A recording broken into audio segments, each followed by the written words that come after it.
Listo.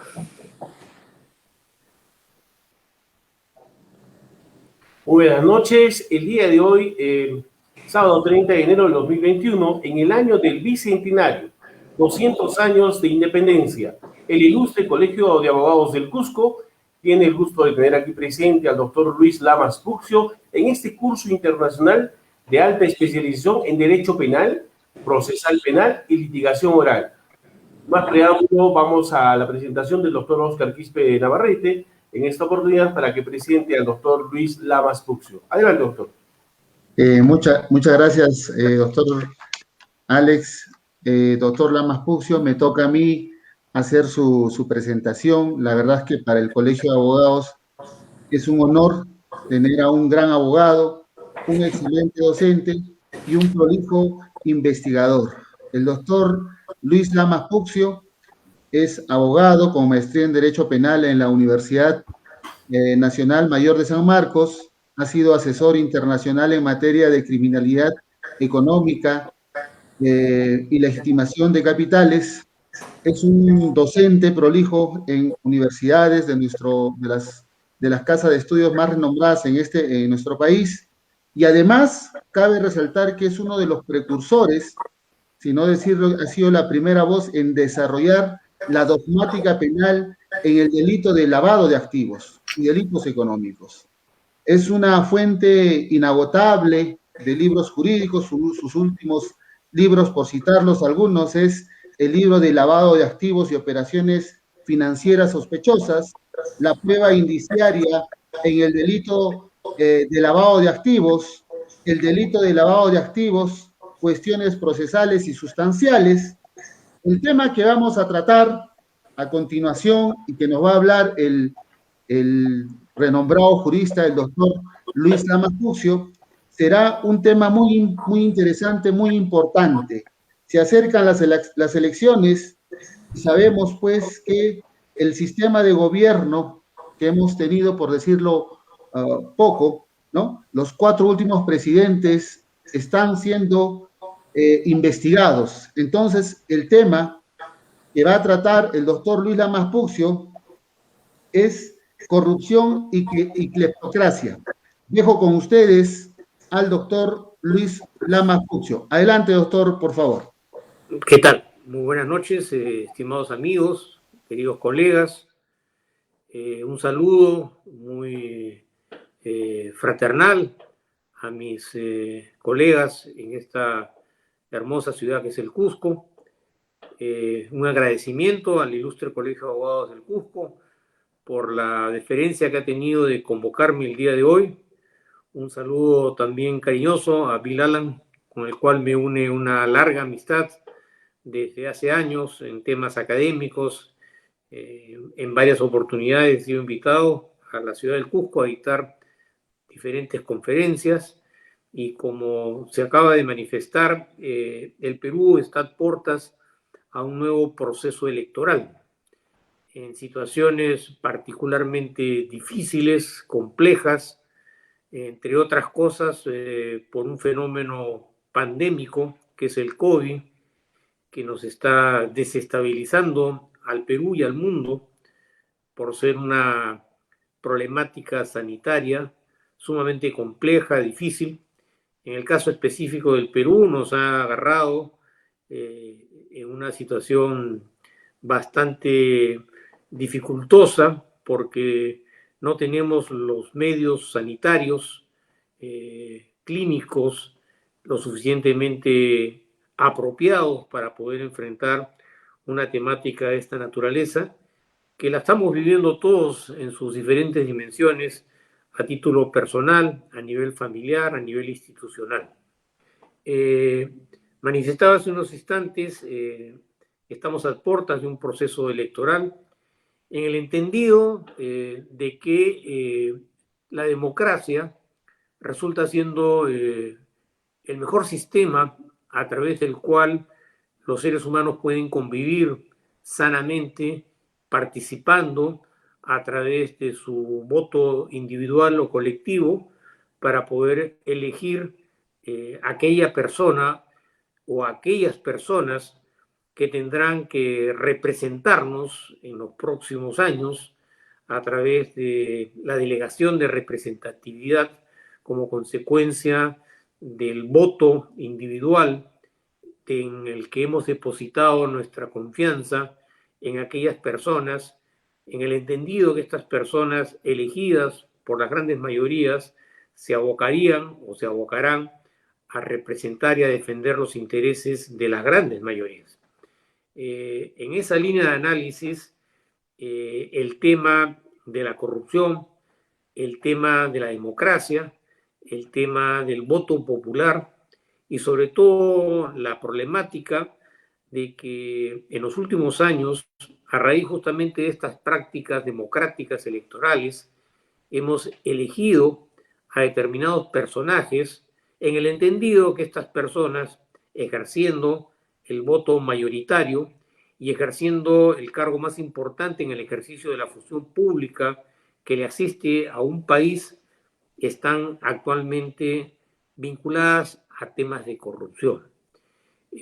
No es un tema aislado, porque hay que partir de la premisa de que la corrupción, en los términos como la estamos planteando en este momento, ha sido y es una constante, es una temática, es una problemática que viene marcando el curso no solamente de la democracia y de la institucionalidad a nivel nacional, sino marca el derrotero de la sociedad peruana hacia un futuro en el que justamente el año que estamos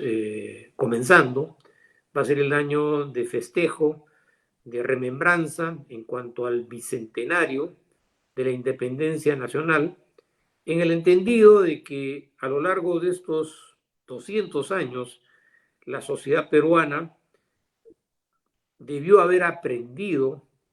ciertos componentes de carácter ético fundamentales para que un país y una sociedad pueda ser verdaderamente libre, como lo preconiza los principios y nuestros emblemas de carácter nacional. Sin embargo, a lo largo de estos últimos 30 o 35 años, todos aquellos presidentes, bajo algunas excepciones notables, están vinculados a temas de corrupción. Están siendo investigados, en algunos casos están con arresto domiciliario, en otros casos hay de por medio procesos de extradición, en algunos casos han habido prisiones preventivas, pero lo real y lo concreto es que hay una constante. No podemos dejar de lado ni soslayar las razones por las que quienes nos han gobernado en los últimos 25 o 30 años tienen como característica común estar vinculados a casos de corrupción. Además, no solamente están vinculados a casos de corrupción, sino que la característica más resaltante ha sido la utilización de la función pública,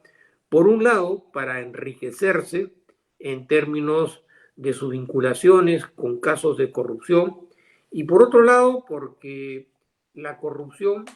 y el ejercicio de la función pública ha pasado a convertirse en un mecanismo de autoprotección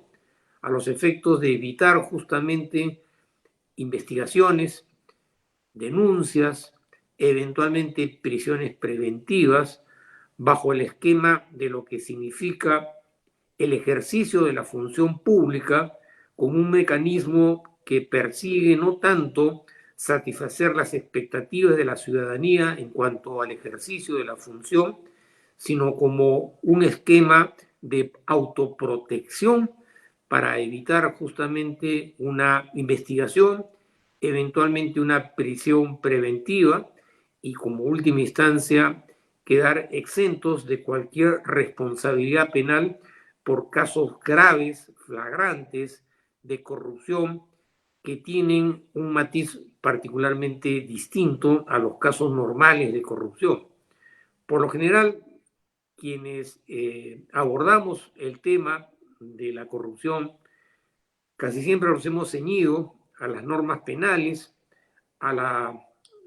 verificación, análisis, estudio, explicación, fundamentación de los diferentes tipos penales que están en el Código Penal referidos al mal ejercicio de la función pública.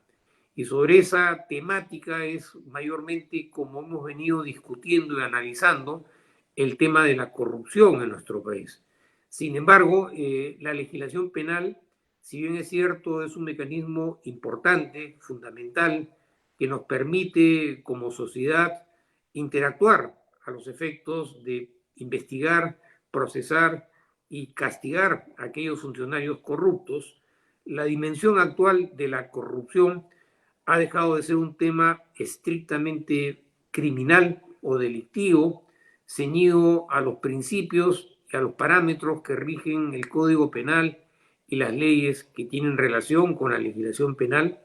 Ha dejado de ser un tema estrictamente jurídico, normativo, persecutorio, y se ha convertido en un tema eminentemente político. Es decir, la política como parte del accionar del Estado, estrechamente relacionada, por un lado, al tema de la corrupción y por otro, vinculado al tema de la impunidad. Es decir, la corrupción como un fenómeno criminal a través del cual los funcionarios que ejercen labor pública se aprovechan de las prerrogativas de la función pública, se aprovechan de la situación privilegiada que tiene el ejercicio de la función pública, se aprovechan del manejo y la disponibilidad de recursos públicos para beneficiarse de manera personal e integral. Sin embargo, como manifestaba hace unos instantes, este fenómeno de la corrupción ha venido en los últimos años adquiriendo matices y características muy distintas que no necesariamente se vinculan con el fenómeno criminal como el común denominador de los ciudadanos, de las personas, lo entienden. Hablamos de un fenómeno criminal totalmente distinto y diferente, en la que lo que priman son determinadas características sociológicas, antropológicas, políticas y económicas que marcan diferencias sustanciales entre lo que significa o implica el delincuente común y corriente y el delincuente político que utiliza la política, que utiliza la partidocracia, que utiliza los partidos políticos para poder desarrollar actividades de corrupción. A ello hay que aunar ciertos elementos totalmente distintos que son los que en última instancia marcan las pautas y definen el acontecer persecutorio respecto a esta dimensión de la corrupción política que vincula las más altas esferas de la partidocracia en la expectativa de que en los próximos meses vamos a vivir un proceso electoral. Un nuevo fenómeno o una nueva característica de esta corrupción es la corrupción empresarial. Recuerdo yo hace algunos años atrás, cuando se develó la mafia del fujimontesinismo, se manifestó ante los medios de comunicación a raíz de los videos que presenciábamos en las pantallas de nuestros televisores, a través del cual funcionarios corruptos corrompían a otros funcionarios, corrompían a empresarios, corrompían a periodistas y a otro tipo de categoría de personas, y se afirmó en aquella oportunidad que una vez que se había develado este fenómeno de organización criminal en las altas esferas del poder, en la que participaban activamente todos los estamentos institucionales del Estado, sin mayores excepciones, el sistema de justicia, el sistema parlamentario, el sistema financiero, las instituciones que tenían dentro de sus funciones perseguir el delito, denotaba una pirámide de carácter criminal cuyos ejes más representativos eran las altas esferas en el manejo del poder y en la administración de los recursos del Estado. Este fenómeno criminal de hace unos 10 o 15 años atrás develó una faceta totalmente distinta y diferente de lo que era el fenómeno de la corrupción, ya no en el entendido del común denominador respecto a funcionarios que eran investigados o procesados, eventualmente sancionados, de acuerdo a las normas que rigen la legislación penal en nuestro país, sino una esquemática, una organización de corrupción que funcionaba a las más altas esferas del aparato del Estado, que hacía uso de los recursos del Estado y que por determinadas circunstancias fue develado este acontecimiento y se produjo todo lo que se suscitó hace algunos años atrás. Se señaló en aquella oportunidad que la moral del Estado, la moral de la sociedad, debía concientizarse y aprender de estos acontecimientos para que no se volvieran a repetir.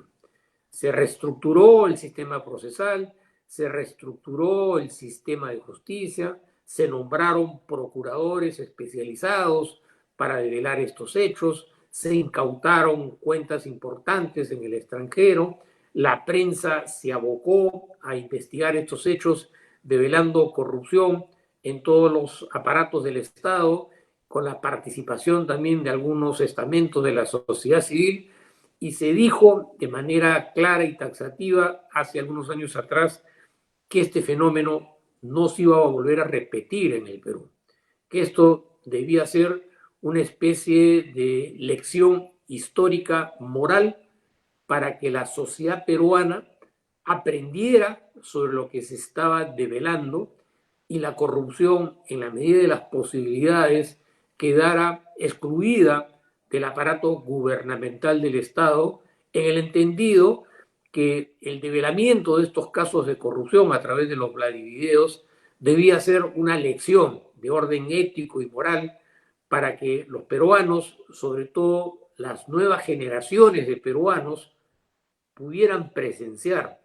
de manera directa estos casos de soborno y sirviera esto como una especie de enseñanza ético-moral para que no se volvieran a repetir.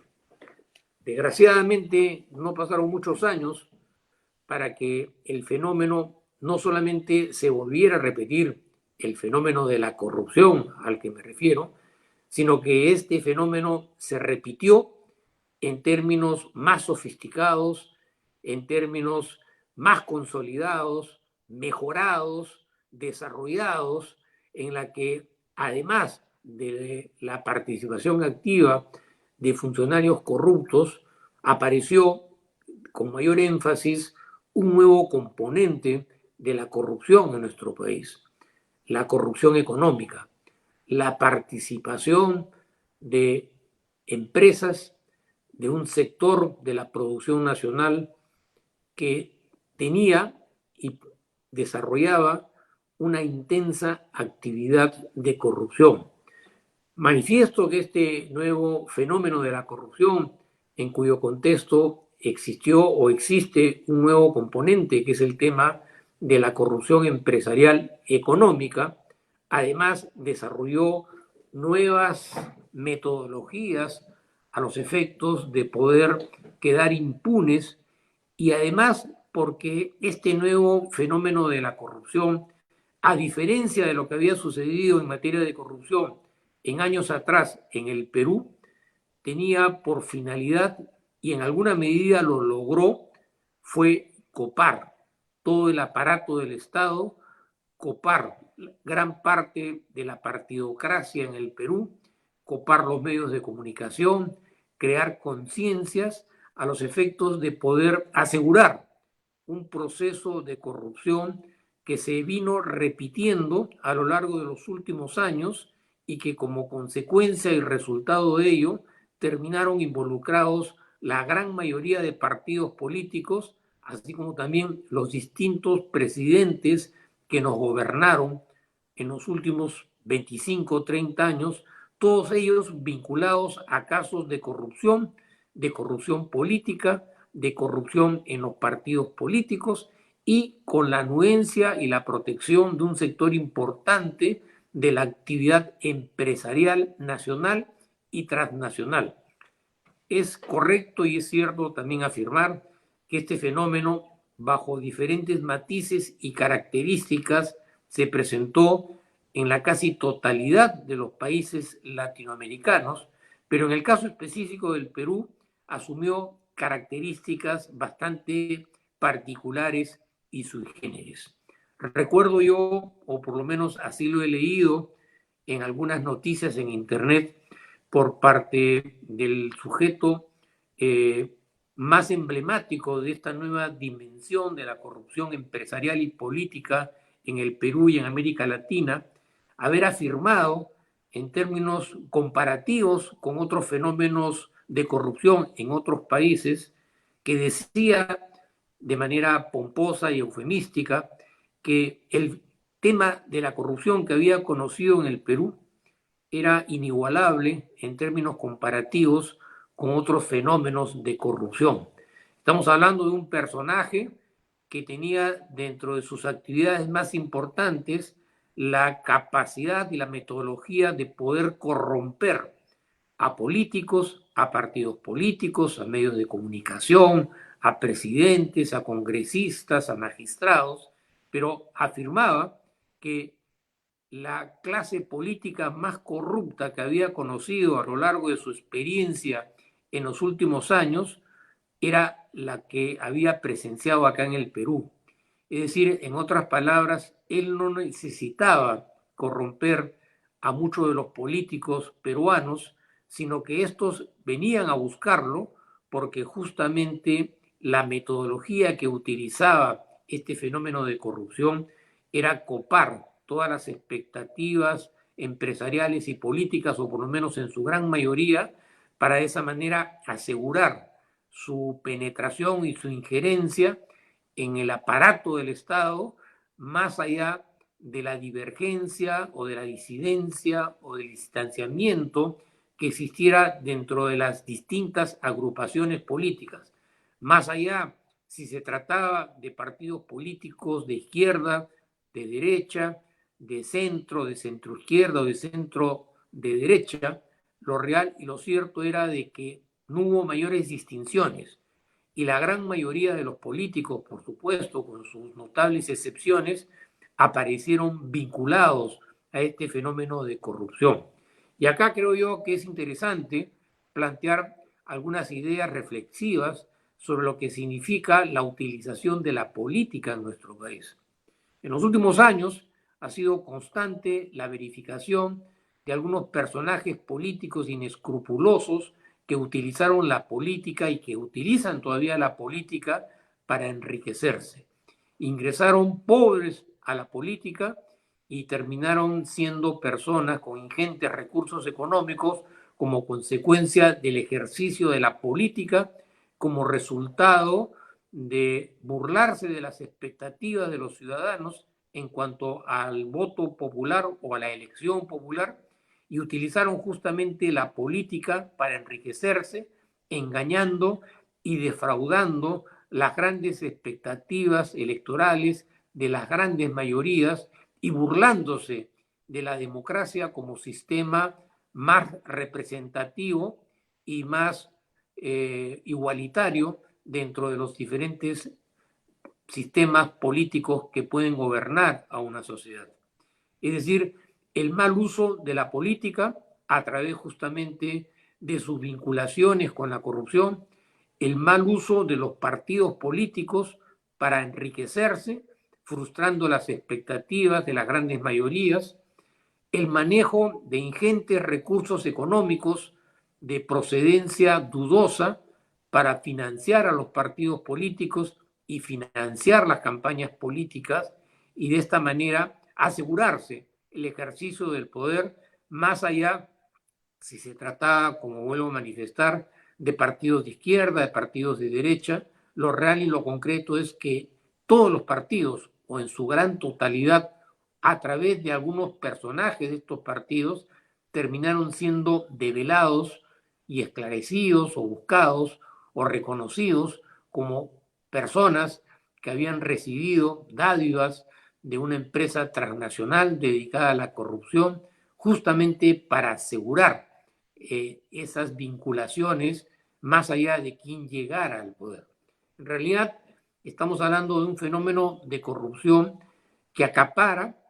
todas las expectativas de la estructura del aparato del Estado, con el concierto y con el apoyo de ciertos sectores privados que tienen manejo y manipulación sobre los medios de comunicación y se utilizan los medios de comunicación en aras de proteger a determinados personajes relacionados a la corrupción que siguen utilizando de manera perversa la democracia y abusando y aprovechándose de las expectativas que disponen de ingentes recursos económicos para poder financiar esas campañas políticas y de estos personajes que, a pesar de haber sido denunciados, en algunos casos hasta privados de su libertad,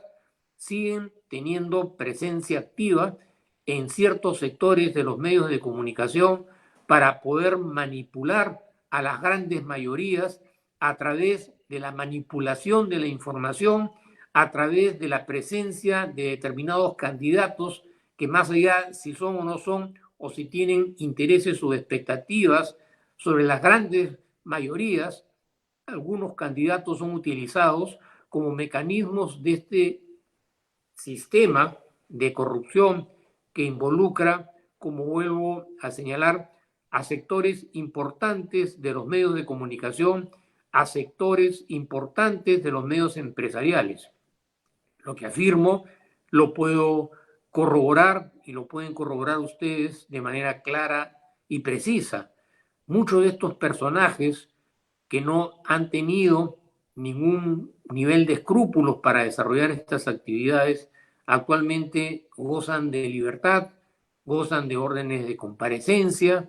de arrestos domiciliarios, en otros casos han logrado salir del país y se someten a los trámites burocráticos de lo que significa el proceso de la extradición, pero además lo más alarmante es que estas personas continúan desarrollando actividades políticas proselitistas porque tienen expectativas políticas en igualdad de condiciones a aquellos buenos ciudadanos que buscan justamente incursionar en la política y en el manejo de los recursos del Estado para poder satisfacer estas expectativas electorales y ciudadanas. Vemos constantemente en los medios de comunicación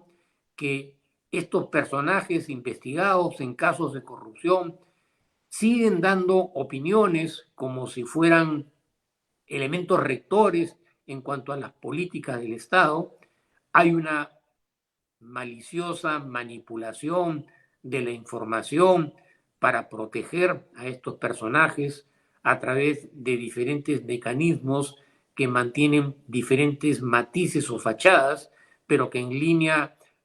orientadora y vertical siguen manteniendo vinculaciones con la corrupción. Un fenómeno de corrupción que, como vuelvo a utilizar los mecanismos y las ideas que acabo de manifestar, va adecuándose a las nuevas circunstancias. No son esos casos propios de corrupción que salen en los medios de comunicación, que están encuadrados dentro de las diferentes tipologías de la legislación penal que reprime estos casos de corrupción, sino una nueva dimensión de la corrupción que hace uso de los mecanismos de la tecnología, del poder económico, del manejo de la política, de la colocación de sus representantes para que ejerzan función pública, pero que en última instancia terminan en una palabra categórica que es lo que identifica esta dimensión, digamos, compleja de la corrupción, y es el tema de la impunidad. ¿Por qué? Porque es cierto, es correcto pensar que en casi todas las sociedades del mundo a lo largo de su historia siempre han habido casos de corrupción. Afirmar categóricamente que la corrupción va a quedar totalmente fuera de contexto es una utopía. Siempre habrá grupos de poder económico, ahora con mayor razón, a través de este fenómeno que vivimos en la actualidad, que está transformando la vida del planeta. Siempre han existido y existirán mecanismos de corrupción. Sin embargo, el problema no es tanto la corrupción. el problema es la impunidad, ¿no? Es decir, cómo estos personajes vinculados a la corrupción quedan libres y exentos de toda responsabilidad penal, a pesar de que son investigados, procesados en largas investigaciones que duran varios años, mientras que se formaliza la acusación, se somete a control la acusación. Es decir, un sistema de justicia, a pesar de las innovaciones introducidas con este nuevo Código Procesal Penal, un sistema procesal penal, un sistema de justicia que no está acorde con las necesidades y con la rapidez con que se maneja la información, la tecnología, la política, los partidos, las elecciones. Un fenómeno que avanza y camina con mayor rapidez respecto a la velocidad con la que se desenvuelven los procesos penales en nuestro país, pero que justamente aprovecha de esa dicotomía o ese desfasamiento para avanzar de manera más rápida en el manejo de la política, en el manejo de los partidos, ¿no? Y de esta forma lograr mecanismos importantes de impunidad,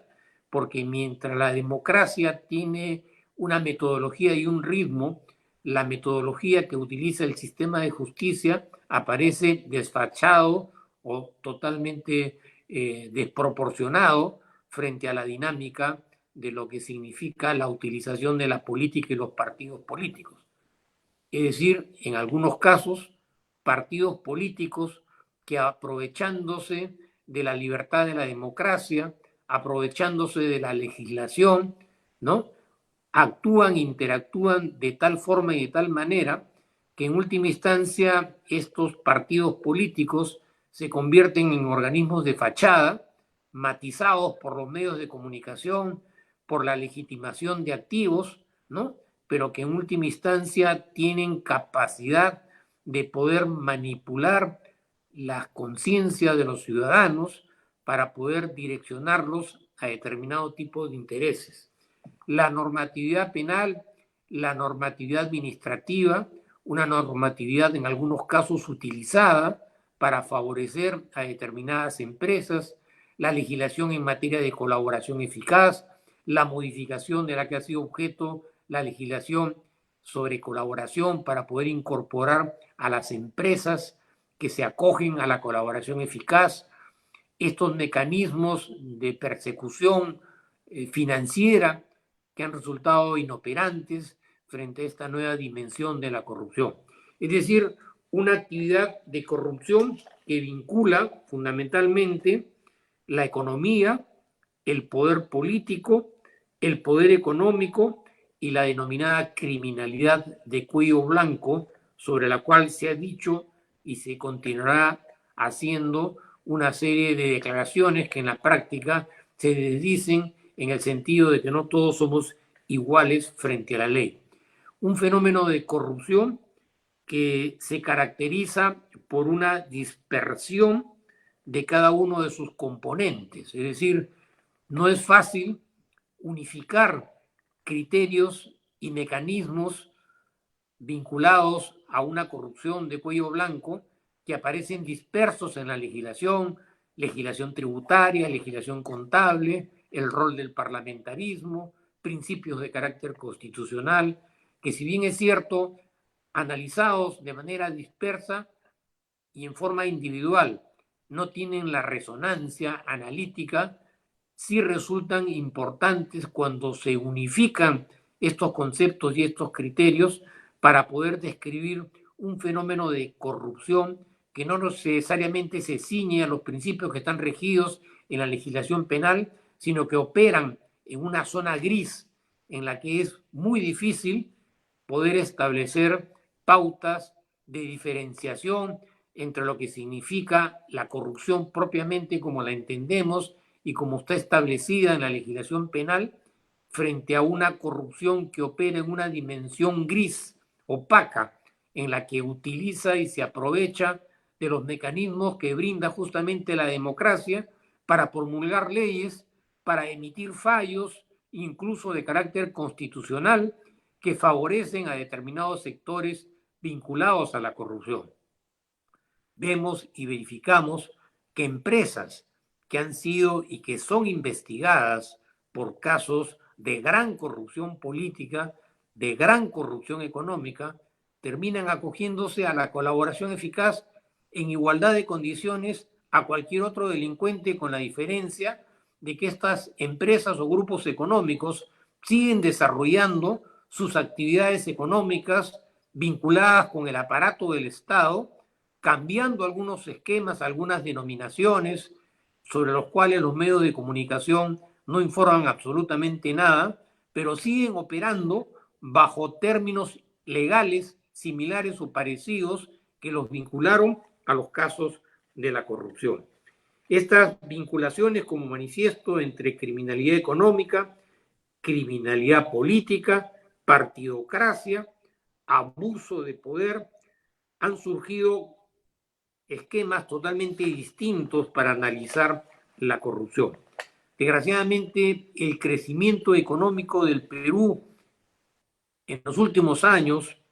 nos obnubiló y nos hizo que pareciera o pasara de manera desapercibida este fenómeno de corrupción económica y de corrupción política, como si el país y la sociedad viviera un auge económico que en última instancia favoreció y favorecía a estos grupos de poder económico en desmedro de las grandes mayorías. Un fenómeno de corrupción que logró mimetizarse y hacerse invisible bajo el esquema del crecimiento económico y todo lo que ello ha significado para el Perú en los últimos años. Un fenómeno de corrupción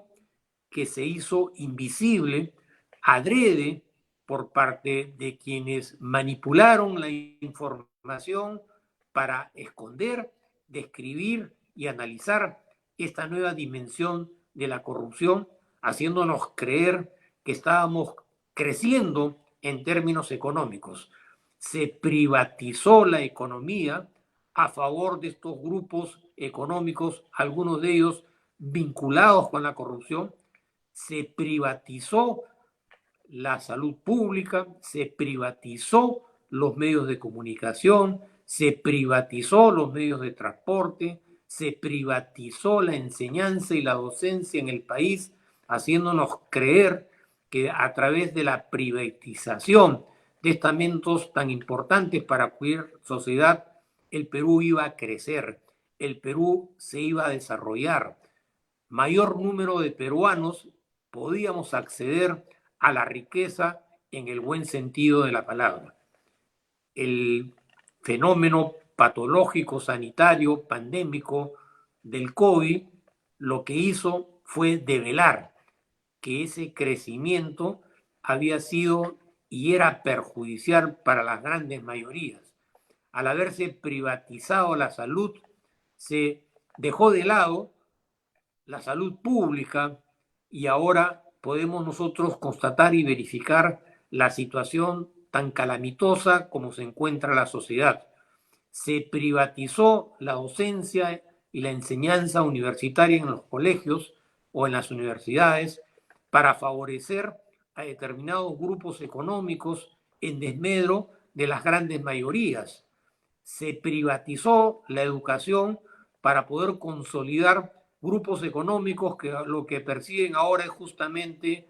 lograr el poder económico como consecuencia de las grandes ganancias económicas al haber quedado exonerados del pago de impuestos sobre el esquema de lo que implicaba la privatización de la salud.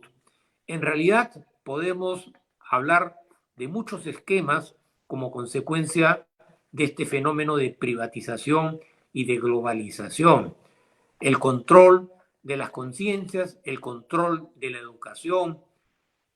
exaltar la riqueza y el éxito económico, en algunos casos vinculados al tema de la corrupción, un proceso agudo de requebrajamiento de la ética social. Los nuevos ciudadanos, en muchos casos ahora, son menos éticos de lo que eran los ciudadanos algunas décadas atrás, sin perjuicio, por supuesto, de afirmar categóricamente que siempre han habido funcionarios corruptos. La injerencia o la presencia o la participación de la empresa privada en el ejercicio de la función pública. Es decir, empresarios que llegan a ocupar cargos en el ejercicio de la función pública, en la cual evidentemente resulta sumamente difícil y complejo hacer una diferenciación entre lo que conlleva el beneficio económico individual frente al beneficio económico colectivo. Y justamente el punto de quiebra ha sido lo que acabo de señalar, este proceso de privatización que en última instancia favoreció a intereses económicos colectivos empresariales particulares, a intereses económicos extranjeros a través de la injerencia de transnacionales en relación a la extracción y comercialización de los recursos naturales para beneficio de estos grupos económicos. El tema normativo evidentemente ha tenido un rol importante, porque en algunos casos, como vuelvo a señalar, la normatividad ha tenido la particularidad de orientar a la opinión pública frente a determinados hechos sobre la base de lo que significa el principio de legalidad. En otros casos se ha utilizado la normatividad para favorecer a estos grupos económicos a través de la exención de responsabilidades de carácter penal, a través de la exención del pago de tributos, a través de la posibilidad de que grupos corruptos que operan a través de las empresas se acogieran a la colaboración eficaz. Ese sentido de secretismo y de confidencialidad mal entendido y mal concebido para poder ocultar fenómenos de corrupción que muchas veces no resultan fáciles de poder describirlos por sus características etiológicas. Es decir, una cultura o una subcultura que ha favorecido la corrupción en los términos como ya lo conocemos. Estas son algunas ideas, ¿no?, de lo que significa el fenómeno de la corrupción, en algunos casos orientados a establecer diferencias entre lo que significa la utilización de las organizaciones empresariales para desarrollar actividades de corrupción totalmente diferenciadas de lo que significa la etiología y el fenómeno del crimen organizado, cuando en realidad tanto el fenómeno criminal de la organización criminal tiene características similares al fenómeno de la organización criminal empresarial, bajo el esquema, el ejercicio de la actividad y la libertad económica. Gente inescrupulosa desarrolló o desarrolla actividades empresariales que tienen características similares o iguales a lo que significa la organización criminal. Acá podríamos hablar mucho de lo que ha conllevado y significa la criminalidad de cuello blanco. Es decir, no todos los ciudadanos, no todos los corruptos somos iguales o son iguales frente a la ley. Hay diferenciaciones. La pena privativa de la libertad es solamente para un determinado tipo de corrupto. El corrupto político, el corrupto que utiliza la partidocracia, el corrupto que engendra expectativas políticas para poder ocupar cargos importantes, no tiene las mismas características que el delincuente común, el delincuente callejero, que es el delincuente que es recluido en las cárceles, sobre las cuales, como todos sabemos perfectamente, existen una serie de teorías sobre la resociabilización, la rehabilitación, que todos son iguales ante la ley, que priman los derechos constitucionales, es decir, una parafernalia de conceptos y de términos que cuando se llevan a la práctica y son pragmáticos, vemos las diferentes y las diferenciaciones sustanciales. Por eso hablamos de un fenómeno distinto de corrupción. No es la corrupción tradicional, no es la corrupción que normalmente hemos analizado y que se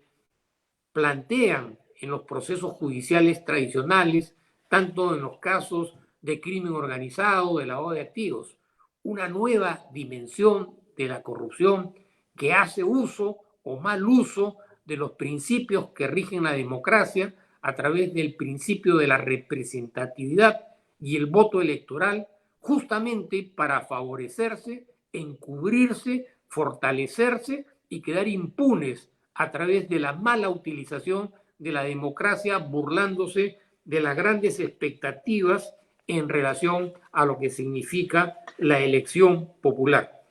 Bueno, estas son algunas ideas de lo que se entiende por el fenómeno de la cleptocracia, es decir, la corrupción o el gobierno de los corruptos,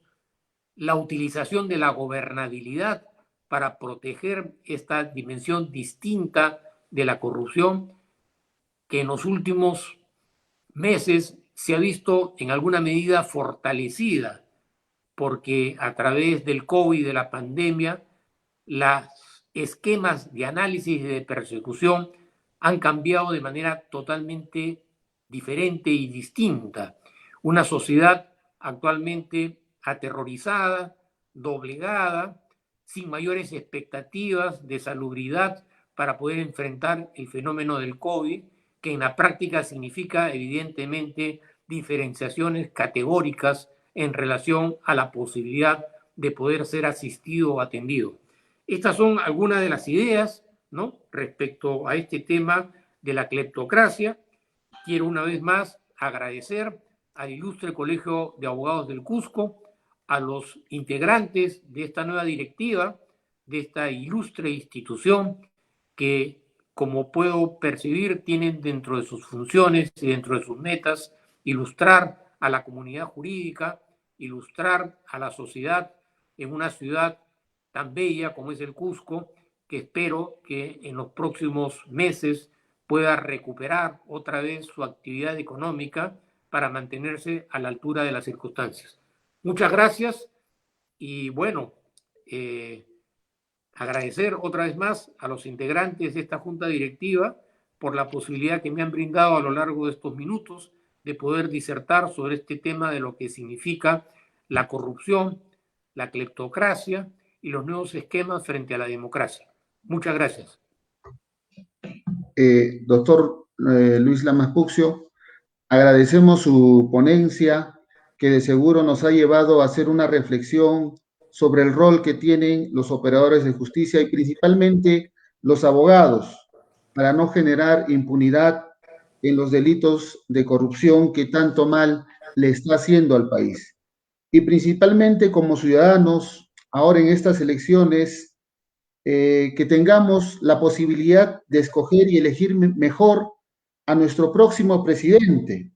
y no decir luego pues que no nos representa. Reciba a nombre del doctor el señor decano Mike Pilares Rado y de su junta directiva y de más de los 8,000 abogados del ilustre Colegio de Abogados de Cusco, la gratitud eterna, doctor, acerca de su exposición y las reflexiones que en esta noche nos ha impartido. Muchísimas gracias, doctor Luis Lamas Puccio. Bien, hasta otra oportunidad y gracias a ustedes.